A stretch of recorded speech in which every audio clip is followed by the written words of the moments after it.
Hello everybody and welcome at the Sheldrick Wildlife Trust, Nairobi Nursery. It is a few minutes past 3.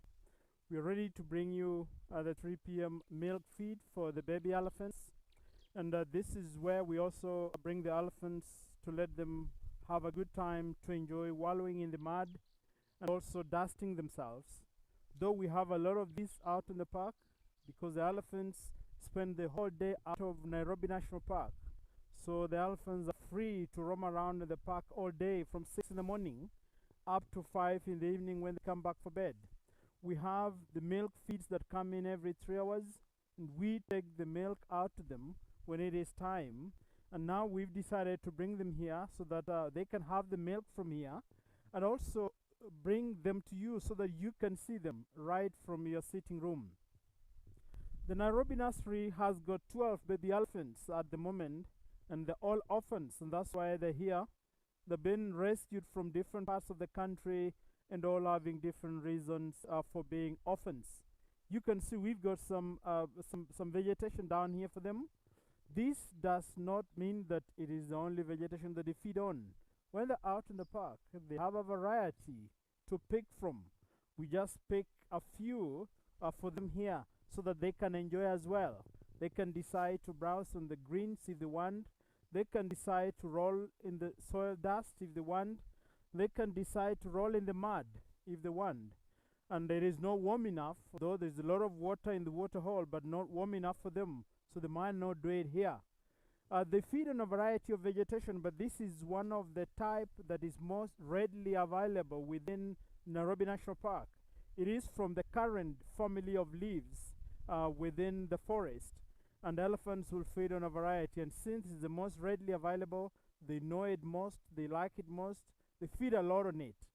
Okay, let's not talk much.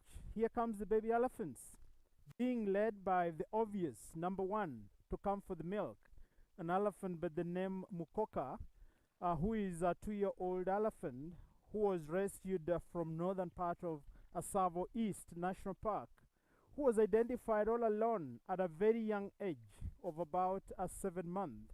And it is not normal, it is not usual, and it should not happen. And I want to say it should not happen because naturally elephants will stay in groups and families. And female elephants are very protective of the young ones, so don't just leave them anyhowly. And if you find a baby all alone, most likely something serious has happened to the mother, and most likely the mother is dead. And that is why it was not normal for Mukoka at 7 months to be identified all alone. Something also to note is that elephants will start to develop the milk teeth at the age of between 2 to 4 months. They start to use these teeth to browse on different types of vegetation, soft greens out in the park after the age of about 8 months. They can feed on enough vegetation to survive out in the wild after the age of about 2 years. This is on vegetation without milk, but below that, they still need the mother's milk. So that is why we had to ensure that Mukoka was rescued. He was young, so he could not have survived without the mother's milk and also without protection against other dangers. The hyenas could easily have attacked him, same to the lions as well. So that is why he had to be rescued. He's now 2 years and adjusting well in the nursery. Next to me is the latest arrival that we've got in the nursery, an elephant by the name Oliria. And Oliria has been with us for about a month now. She was rescued from the Masai Mara. She was also identified all alone within the park in the Mara, observed for some time, expecting her to be reunited back to her family, something that never happened. And at the same time, if you find a baby all alone, you don't want to rescue them right away. You want to believe the mother might be around or the family might be around. So you want to find ways of trying to reintroduce this baby to the mother.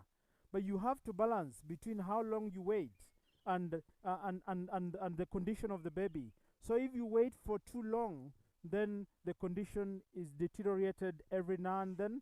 The baby loses condition because there's no milk, and when they're still young, they cannot survive on greens, and that's why you have to rescue them after time. So you don't have to wait for too long.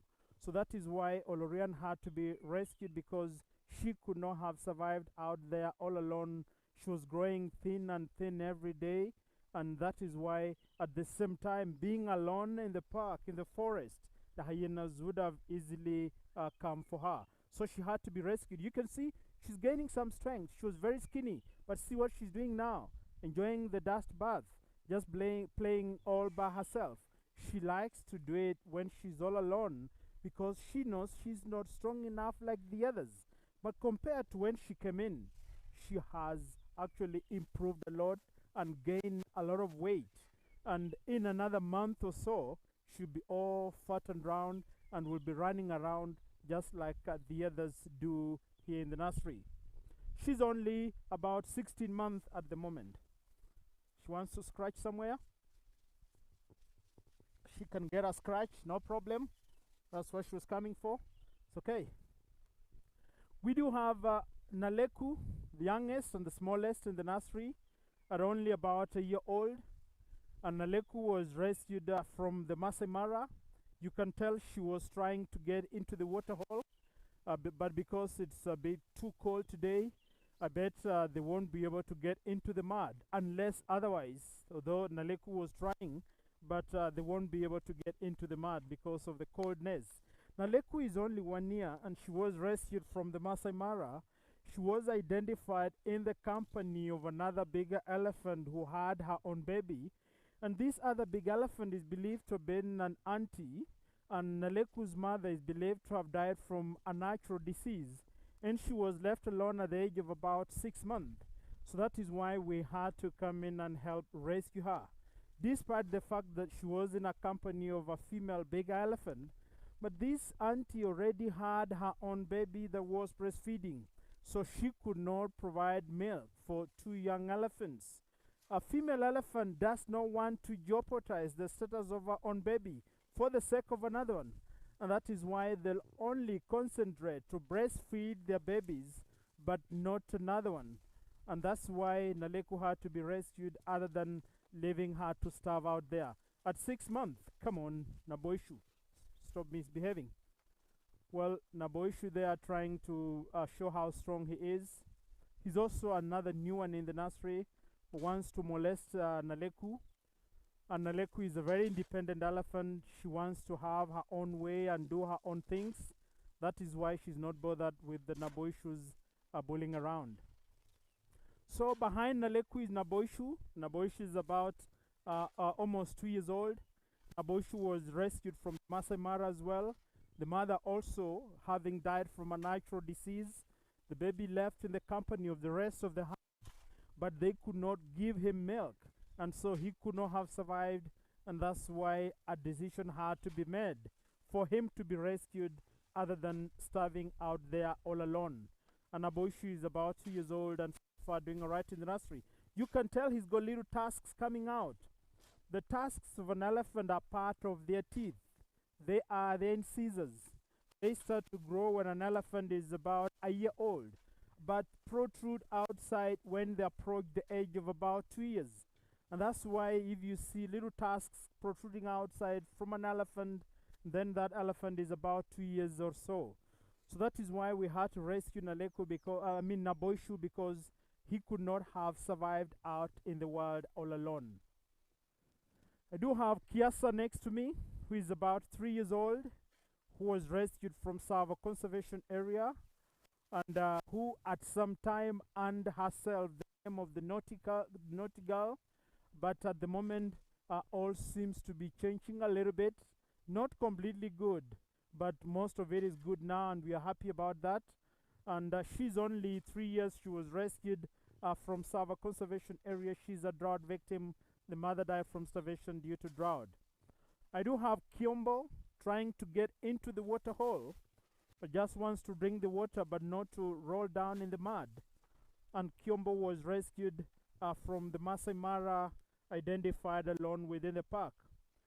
Ziwadi trying to push me away from her way. She's only 2 years old. She was rescued from the Masai Mara, believed to have been abandoned or left behind by the rest of the family members.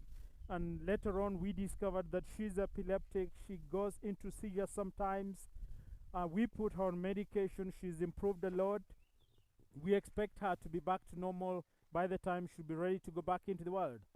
Enjoying the dust at the edge of the waterhole is an elephant by the name Roho, who is the youngest boy in the nursery, who was rescued from Savo West National Park, whose mother is believed to have been killed by poachers, and that's why Roho became an orphan. Right now, Roho is approximately 18 months, 1.5 years old, and adjusting well in the nursery, despite gluing himself to the big girls, Maisha, Nabulu, and Kiyasa. Roho is always comfortable and relaxed when he's close to any of the big girls. And right now you can see he's the one enjoying the dust, but right behind is Kiyasa, and then we've got the big one right in the middle is Maisha, and then we've got Maktau at the far end as well, next to Naliku. So the 5 right close to Roho is lying down.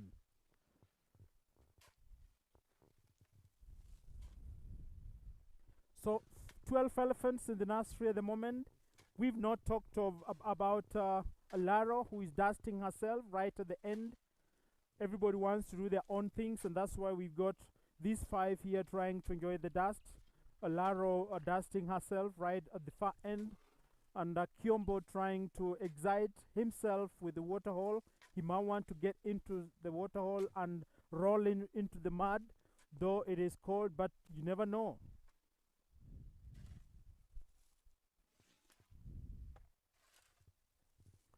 Next to Laro is Nabulu. Standing next to Laro is Nabulu. Got Maisha right in the middle, the big one.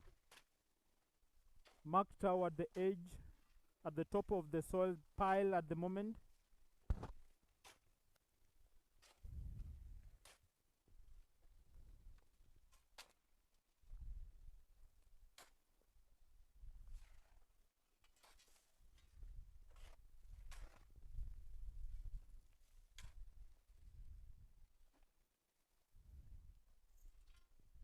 Let's just enjoy them and let them do what they want to do.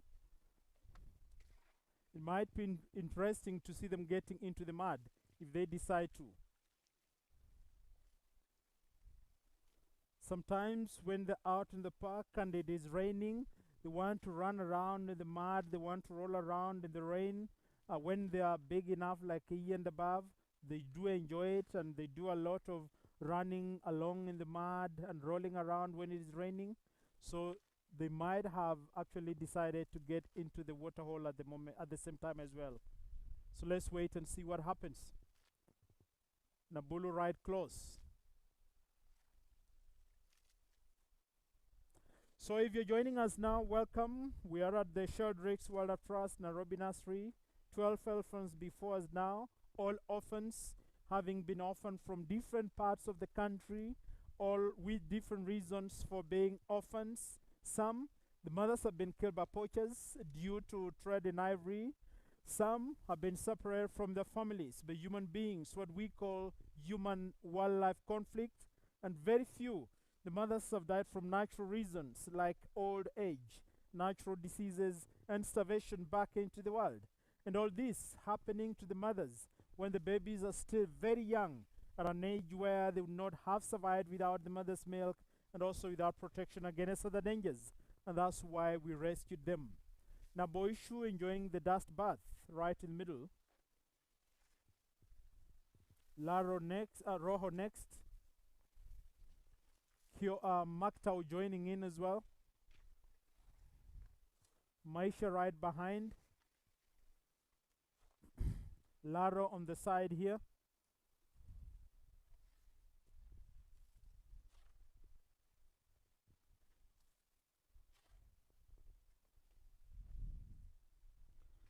So when the elephants come in the nursery, we have to provide them with a 24-hour care.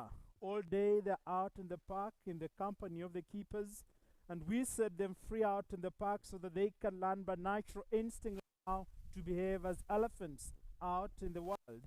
We stay with them in the nursery for 3 years, and within that period of 3 years, we are feeding them on intervals of 3 hours, day and night, for any elephant who is over a year. And if they're below a year, we feed them on demand. And after 3 years in the nursery, we start to reintroduce them back into the wild, and that is done within Savo Conservation Area. We've got 3 reintroduction centers. One is based within the northern part of Savo East National Park, a place called Idumba Stockades. We also have the Voi Stockades. And we also have one within Kibwezi Forest, which is called the Umani Spring Stockades.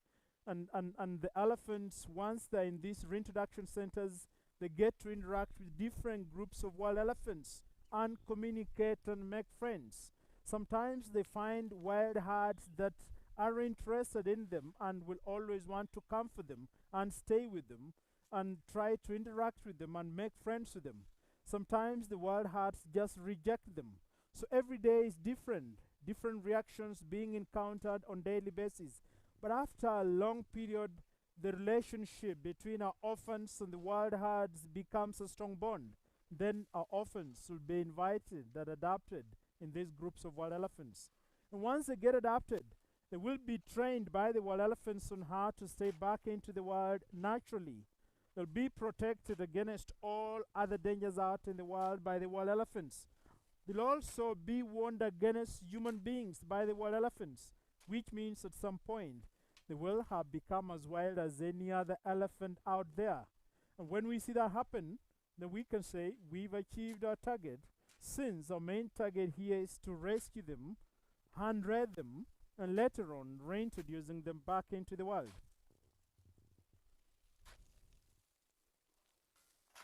Maisha right in the middle, rolling on the top of the dust pile. Roho 2. Laro next, being assisted by the keeper to enjoy the dust. Kiombo at the far end, being mounted on by Maktau. The two always like to do that. That is, the boys are playing game, mounting on one another, pushing one another, sizing up to know or see who is stronger than the other. That is the norm of the boys when they're out in the wild. That is the usual playing game.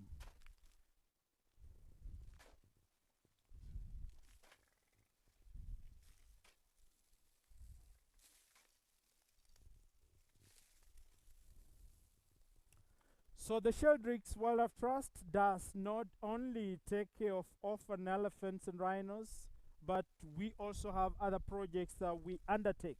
For example, we've got mobile veterinary units, we've got anti-poaching teams, we've got our community projects, we've got our dog unit, we've got the aerial surveillance, and all this work is being done together with the Kenya Wildlife Service to ensure that all animals are safe in the parks.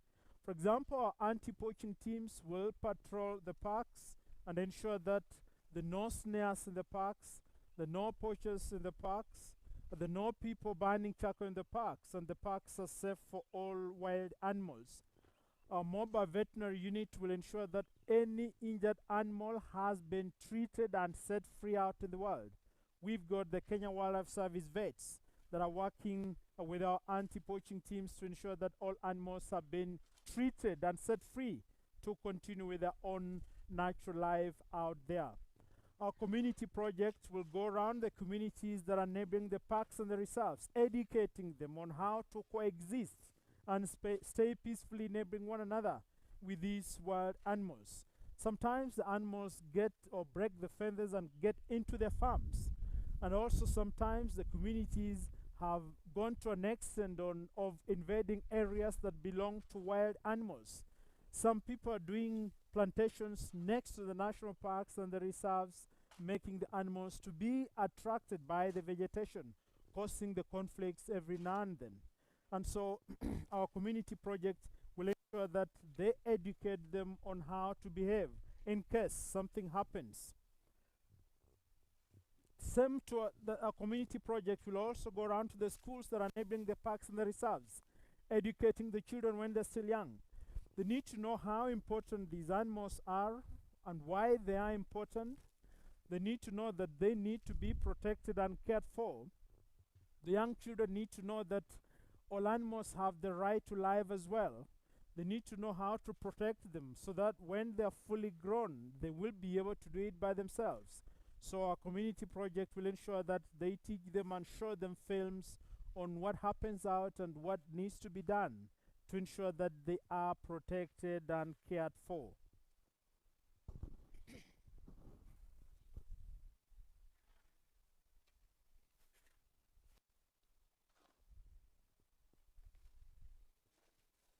Kiombo enjoying the dust pile all alone, right in the middle, the others on the edge.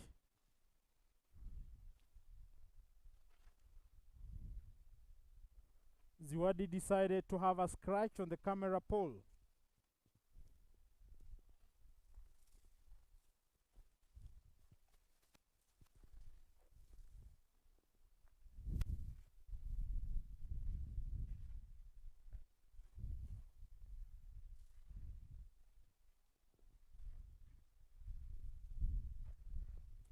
So you can see all the animals are active today, are enjoying the dust and a little bit of the water rolling around. It is fun for them. They are enjoying doing this, but it is also important and helpful on the body or their skin as well. Part of the mud stuck on the body protects them from being bitten by some insects and also from direct sunshine. And that's why it is important for them to be covered in the mud. Like you can see Ziwadi here. And it is fun for them. They really enjoy doing it. They do it all themselves out there in the park. And when they come here, we assist them at some point. That's why we've got the keepers with the shovels trying to throw the dust to them. Some of them know how to use their trunk perfectly. Others, because their trunks are still small, since the elephants themselves are still young, they need some assistance. And that's why the keepers come in to ensure that they help. The trunk of an elephant is the most sensitive part on their body. The trunk of an elephant holds about more than 40,000 different types of muscles. And that trunk is used as the hand as well as the nose. The elephants will breathe through the trunk. They'll also use the trunk to collect food and put in the mouth. They suck the water in the trunk, bend the trunk and blow the water into the mouth. So it is very important on an elephant. And the trunk develops fully to start being used after the age of about 8 months. That is when the young ones will learn to suck the water into the trunk and blow it into the mouth. But before that, they really don't know how to use it. They're playing around, putting it in the water, trying to collect some things and such like. But after 8 months, then they can perfectly use the trunk to collect food and water and put into the mouth. So it is very important on an elephant's body.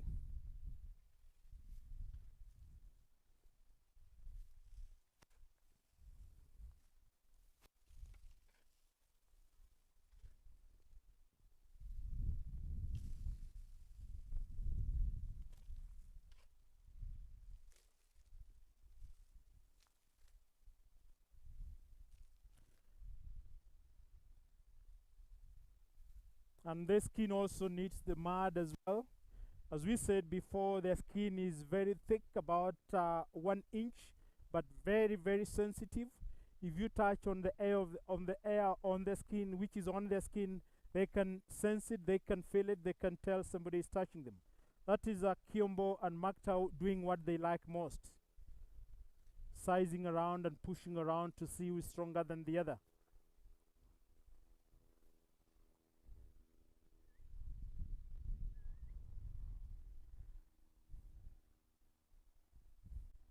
So all the elephants seem ready to go back into the park. They want to go and enjoy the natural life out there. We'll let them go. As I said before, we don't train them on anything. We let them do what they want. And so thank you very much, everybody, for joining us. And if you want to help support our work, you go on our website, find out how you can donate. You can donate towards the projects that are being done by the Sheldricks. You can donate towards buying some milk for these baby elephants. You can donate in form of adopting an elephant, which is costing a minimum fee of $50 a year. When you're adopting an elephant, you can do it for yourself or as a gift to a friend. And if you do that, you'll be getting updates every month about your elephant plus all the others. So go on our website, find out how to donate and help support the work that is being done by the Sheldrick Wildlife Trust. Thank you very much, everybody, for joining us. We believe you've enjoyed what you've seen. We shall continue to bring you more. Remember to keep safe as we shall continue to take care of the elephants. Thank you.